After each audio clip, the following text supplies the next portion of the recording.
Hey guys, Rexasaur here, and welcome back to another Total War Online battle. This is a 2v2 on Rome 2, given to me by my good friend Tom, or TJDwarf, who is playing as the Seleucids.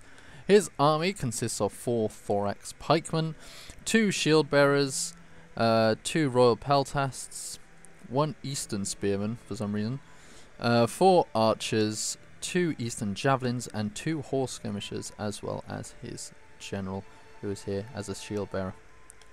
His ally is Galatian Royal, who is playing as Galatia. He has 3 mercenary Syrian archers. He has 5 Galatian swords, 4 Galatian legionaries. He also has 4 Galatian spears, 1 levy freeman, 2 mercenary Cappadocian cav, 1 noble horse.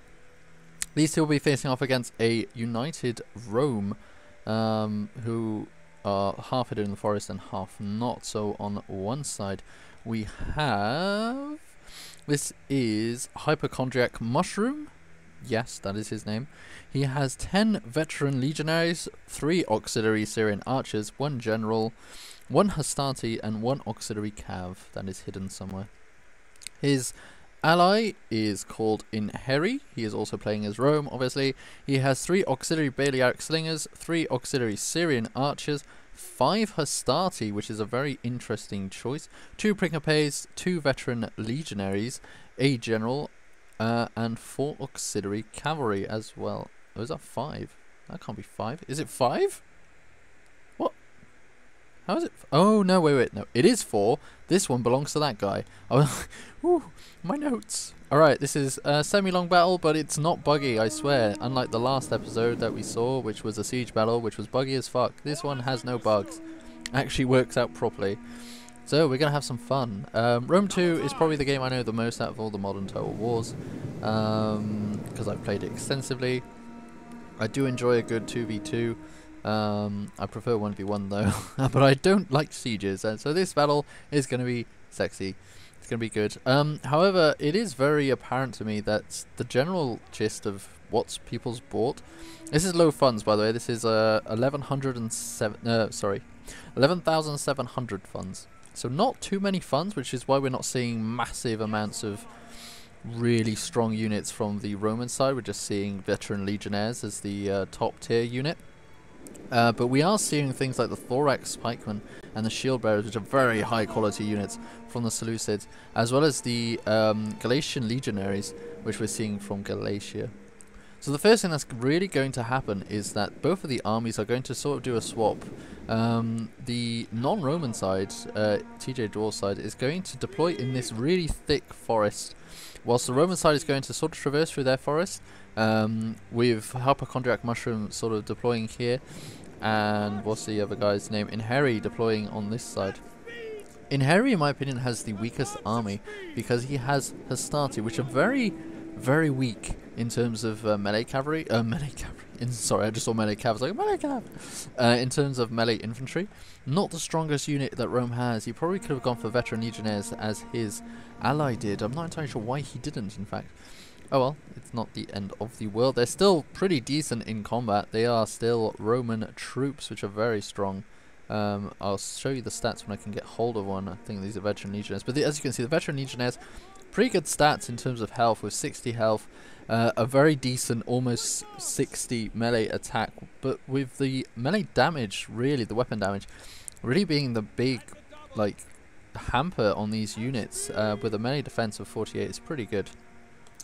Meanwhile, on the other side, we have the veteran Galatian Legionnaires. So I'm trying to find. No, that's Galatian sword, which is the main thing. I'm trying to find Galatian Legionnaire for you. There he is, Galatian Legionnaire. Which, as you can see, the melee attack is less, but the weapon damage is more, and they still have quite a bit of armor and health added to that, as well as 65 melee defense, which this unit just doesn't have. He only has 48. It's very strange. They are very even matched in terms of that. The Hastati very much weaker than that. As you can see, the Hastati here only having 35 weapon attack and damage, as well as only having actually having more melee defense. That's 48, and this has 40 as well. So it's the same melee defense. So they're pretty decent. I mean, it's really lacking in terms of weapon damage, as well as base morale of 45 rather than 65, which is a huge difference. Seleucids have only bringing 4-axe pikemen, which is still very, very strong in terms of armor. They're pretty much the generic pike. Well, I say this says heavy pike infantry, but they're pretty much just a phalanx infantry in terms of what they're doing. For some reason, they got their swords out rather than their pikes, which is very strange. Probably because they're not in phalanx formation. These Eastern Spearmen just here to take some kind of hits. Probably, it's got 20 bonus versus large, so I'm assuming in case, you know, they bought elephants, but who's going to bring elephants really? The Royal Peltas, pretty much the strongest unit on the field right now, with their 62 melee attack, 35 weapon damage, and their very lovely 70 base morale, as well as having a very good 80 armor. Like, they are the strongest unit on the field, pretty much, hands down. In terms of cavalry though, auxiliary cavalry, the main cavalry of the Roman forces, TJDwarf not really bringing any. Like, he's bought, no, he didn't bring any, did he? No, he did. He bought, well, I'm trying to look where they are. Some horse skirmishers, which are, you know, over here now. I mean, they're skirmishers. They're not really there for the cav charge. However, Galatia, Royal Galatia bringing his noble horse and some mercenary Cappadocian cav with some very high 90 health, as well as a charge bonus of 38 alongside their very big attack. I mean, these aren't as strong as well, I was about to say companion calves, well, whilst that may be true, not as strong as oh, I've lost the name. What are they called? Starts with C as well. Not Cappadocian. Oh well, we'll find the name eventually. The big one, you know, the armoured one that everyone has and everyone really likes for some reason. Anyway, these veteran legionnaires just sort of jumping up and down, ready for a fight, but the whole enemy army is hidden in front of them. There's not really much they can do, so what they're going to do right now is just wait and deploy. An echelon has been put along the side just to make sure there's no flank attacks that could be happening from this side. He has seen the Seleucids move their men onto that flank to get hidden, but now they are hidden again. Not really much they can do. We have a unit of auxiliary cav just moving up very slowly, walking. Don't know if the guy in control, who is called Inheri, has really noticed that his men are in the plain sight, so this kind of flank attack isn't really going to be a big flank. Also some Eastern Javelinmen now moving to this part of the trees to get themselves closer. Even Javelinmen very decent against cavalry in terms of missile damage. 41 missile damage is very, very powerful and enough to take out horsemen very, very easily. Other than that, it's just pretty much a standoff, waiting for Inheri to move up his forces, his Sestati and his veteran legionnaires, just moving up very, very slowly. He's not going to tire them out. They are fighting a uphill struggle though, which may give a unfair, to an extent, advantage to these people. However, they did, to be fair, deploy on both even side. They were sort of these guys here, and then they've sort of managed to take the advantage of getting themselves up to the high ground. So whilst it might seem like an unfair advantage, they did take it from them. It is an advantage that they took themselves, and they could easily have been attacked there if the Roman forces had deployed up here rather than down there. It would have been much easier for them to get to this position, but I don't think the Roman forces really wanted to fight in trees. They kind of wanted to fight in the open terrain, which is kind of what I prefer fighting in as well. We have the first movement of infantry, of well, yeah, of infantry in general, but I mean of missile infantry moving up. The skirmish battle may begin very shortly. A hidden unit here coming out of hiding as Assyrian archers and Balearic slingers move up, trying to entice TJDwarf into moving. Some of these units, I know they're all still in hiding. It's not really much going to change. As you can see, the range of these guys very much outside the range of these guys. The movement has happened on this side. There was a small movement of these horse skirmishers going down the line, possibly getting themselves down the rear into the enemy. Very much like this echelon has grown in force. They've now got 2 archers here, but I think that's kind of pushing down. Yeah, it's quite a big echelon. I mean, you've got your 5 units, that's half your army. Right, almost, well, pretty much a quarter of your army. Going just against 2 units of skirmishers is not really going to do too much of a difference here. It's just a massive standoff. Who's going to initiate the first attack? Who's going to break first? Some very, very nice countering in terms of movements of troops here. Here we have Eastern Javelinmen now getting supported by some shield bearers, just in case they do get attacked by a big cavalry flank, because the cavalry is here. You can see 4 units from Inheri who are moving up to follow suit of this auxiliary cav, who is very much spotted and has spotted the Eastern Javelin. So here we have the first initiation of combat, but they're not going to go into the forest. They can tell, well, they've just spotted the shield bearers, so they know that it was a trap all along. These auxiliary cav just going to move out into the open. There's no reason for them to hide themselves except this unit, who is slightly going to be in the tree, so it will hide itself eventually. And now we have the skirmishers moving forward, ready to start. As we can see, the first volleys are going to be fired by these archers, and the battle is going to get on the way. Finally, the first shots being fired, the first casualties being taken. 1 man down from the Balearic Slingers, but they're going to move very quickly back, although this whole army has just been spotted, which we can see is very, very good for the Roman troops, because now they know exactly where the enemy are. However, they don't know where the Galatian army is, but Hypochondriac Mushroom can probably tell where they are, so he's just going to rush forward his army and then spots the skirmish line for the Galatia, who are going to fire straight out, and he's going to put himself into testudo very, very quickly, as is Inheri straight away into testudo formation. The cavalry formation itself has moved up into this clearing here, ready to do a flank attack should it necessary, but most of these Seleucid forces, although having been spotted, are spearmen, a very direct counter to this unit, so there's not really much going to happen. These are going to move very steadily forward, as are these, as the infantry battle starts to come to a close. A big peeler throw into this legendary legionary, who loses almost 60 men straight away as the forces keep going. The spearmen going first, Galatian spears try and take the most of the peeler thrown by the veteran legionnaires. Moving forward with these Galatian legionaries into the fight, as well as Galatian swords around the flank. We have the Galatian horsemen now coming around the flank, probably going to do a flank attack around the side, try and get stuff. On the Seleucid side, similar thing, while 1 unit of Eastern Spearmen being sent to its death, knowing that it's kind of useless where it is, to attack this unit of Hastati, try and force it out of testudo formation so it can be fired. These are being fired at and are losing men from them, but they're taking so much fire that, and not losing men from them, that it's just wasting ammunition on the terms of the Seleucids, as well as a big attack from the cavalry of Inheri going straight into these Royal Paltas, which are the strongest units on the field. They are swords, they do not have bonus against cavalry, I do not think, but these spearmen, the shield bearers, going straight and catching one of the auxiliary cav out of service, as well as these Eastern Javelin firing their javelin into the auxiliary cav, destroying these perfectly. Eastern Spearmen getting killed completely. The general of Hypochondriac Mushroom putting in a rally, really showing stuff, but this is countered in turn with a rally from the Galatian general himself, who's Noble's horse going straight into the veteran legionnaires. He's actually lost 20 troops already, which is pretty, you know, a lot of dudes very quickly. You might want to be careful with that.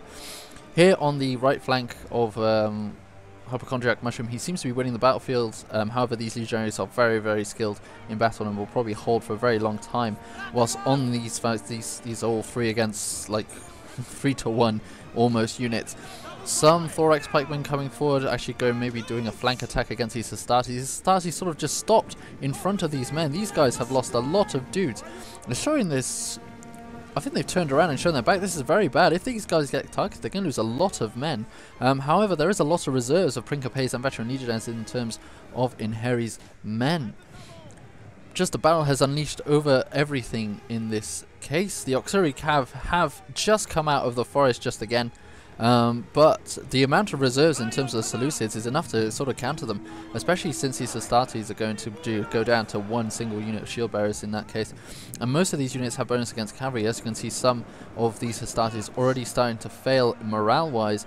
Overall, however, we can see some big morale shocks in terms of these Galatian swords. However, if we look at the Galatian legionaries doing 30 kills, almost 40 per side on the turns of veteran legionaries, they have killed 70 dudes. However, how many of these 70? These guys have killed 100, so a lot of damage actually taking from these legionaries.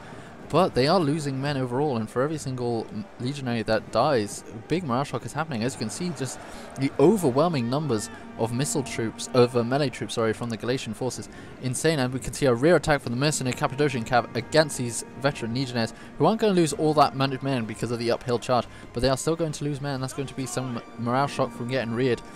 As we can see here, once again, we've got some archers from the Seleucids just adding into the rear some fire arrows to make sure the morale goes down. Fire arrows probably not the best choice against veteran legionnaires, probably should have used heavy shot, but it's still going to create some losses. And the Galatian forces moving forward, it seems like Hypochondriac Mushroom just losing these men from overwhelming numbers, and now it seems Galatia has got the upper hand and can encircle all these men, making them pretty much useless. On the Seleucid sides, we can see that these Hastati are just being picked 1-to-1. These Principes against these shield bearers, but the shield bearers are going to be doing much more damage than these Principes are going to be able to. Shield bearers also the same thing against the Hastati. Hastati won't be able to really go through that really high armor. 115 is a very insane amount. Now, due to the low attack power, aren't going to do that much damage to shield bearers. General's unit going to around the side.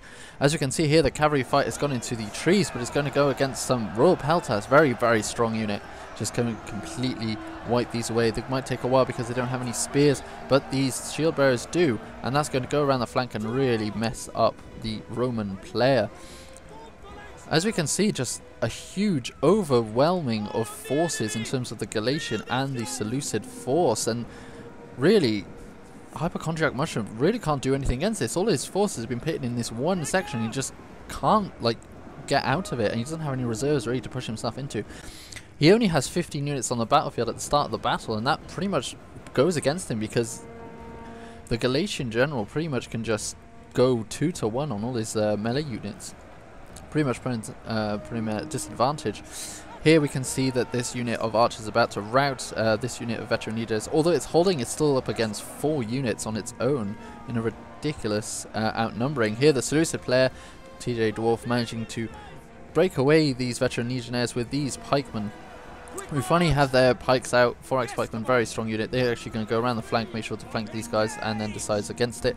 Going to go forward. The auxiliary cavalry still managing to do, to hold on, but that's just because these Royal Peltas cannot do the damage to put through auxiliary cav. They have too much in terms of armor. Like the swords do not do very good against cavalry, but the spearmen, spearmasters that are there, sorry, the shield bearers are there, haven't lost one of their men in any combat. They're actually not in combat right now, which is probably a disadvantage. Actually, they are in combat. I apologize, but they're doing very decent. However, the Seleucid player, TJDwarf, has put his Eastern Gentleman in combat, probably because they've run out of ammunition, which means that they're not really useless in that sense. However, in this case, every single loss counts and can be a morale shock to the Seleucid player. So although it does look good for the Seleucid player, he doesn't have his strongest units that bogged down by these cavalry units, but they are still managing to go through, mostly because he's in Harry has put his auxiliary Beliaric Singers and Archers into combat where they probably shouldn't be. These Hastati dying straight away to these shield bearers who are insanely powerful units. On the Galatian side of the battlefield, this combat is still going. It's 1-to-1, however, morale is going down, and morale, very big morale shock happening here, mostly probably because of the archer fire into the combat. It could also be to do with the fact that the general, I believe, has just fallen on his side. We can see there's an auxiliary unit that is going through. I don't know if it's hidden or not. I don't think it is. Otherwise we wouldn't be seeing it, actually, so it isn't. It's going to go around the back, try and probably take out the Syrian archers. Some of these Syrian archers still full units. Very, very capable in combat against a few horsemen. We can see the noble horse going around the back, and Galatian legionnaires about to come and do a outflank maneuver against these veteran legionnaires on the side. I think it's very much sure who is going to win this battle in terms of Galatia, and even if the Seleucid player still has difficulties, which I don't think he will, he's just brought back the thing, and it's straight away huge. I think what's just happened is that the 2 Roman players have succeeded defeats. Succeeded? Acceded? Accepted? Given? I don't know. Either way, it's a costly victory, but it's a victory nonetheless for the 2 players on each side. We can now go into, I really like this screen. This screen needs to be on Attila. It would be really helpful. TJDwarf doing pretty well, more kills than he lost, and it's the same with the Galatian Royal, with more kills than he lost. Whilst on this side is very much the opposite of doing less kills than what they actually lost. If we look at TJDwarf's doing the shield bearers and his general doing over 100 kills, these Eastern javelinmen really getting their javelins into the enemy. You can see overall they're doing a lot of damage in terms of over here. Everything getting very good kills. These skirmisher cav actually getting killed and only doing 2 kills. So I'm not entirely sure what happened. Maybe they got outflanked, maybe they got killed, and so I'm not entirely sure. Well, they obviously got killed somewhere. We saw how badly the Eastern Spearmen did. Not entirely sure why TJDwarf threw them in. I think maybe he could have just kept them around the flank, use them to take the auxiliary cav out. That would have been very nice. In terms of Galatian Roar, we can see over 200 kills in terms of these Galatian Legionnaires here. 100 overall, averaging out. These Galatian Spears not doing too good, to be honest, but they are Spearmen against Swordsmen, not going to be very good, but you never know. If it was a high cav chance, then they would have done pretty decent. And these Galatian Swords not doing too good either. Some of them doing decent, but not really overall. But because of the general numbers in terms of who bought what, it did pay off. As we can see in terms of Inheri, even though the Hastati aren't very good, some of them doing only 11 and 10, they did get over 100 over here, and these Veteran Legionnaires doing very good. Veteran Legionnaires just very decent, very high tier unit in these very low funds battles, as well as the Principes. In terms of Hypochondriac Mushroom, we can see the Veteran Legionnaires once again getting almost everyone getting 100 kills. Only a few getting below, but some of them getting much higher than that, almost 200 in some cases. Very high. These Syrian archers probably not doing the best, as well as the general not doing anything. In fact, the general on both sides not doing much, whilst on both of these on these two players, the general had a very pivotal role in doing combat and damage. So thank you very much for watching. If you guys would like to send me your replays, you can do so. The link to the video explaining how is in the description. If you like this video, please leave a like, and I will see you next time.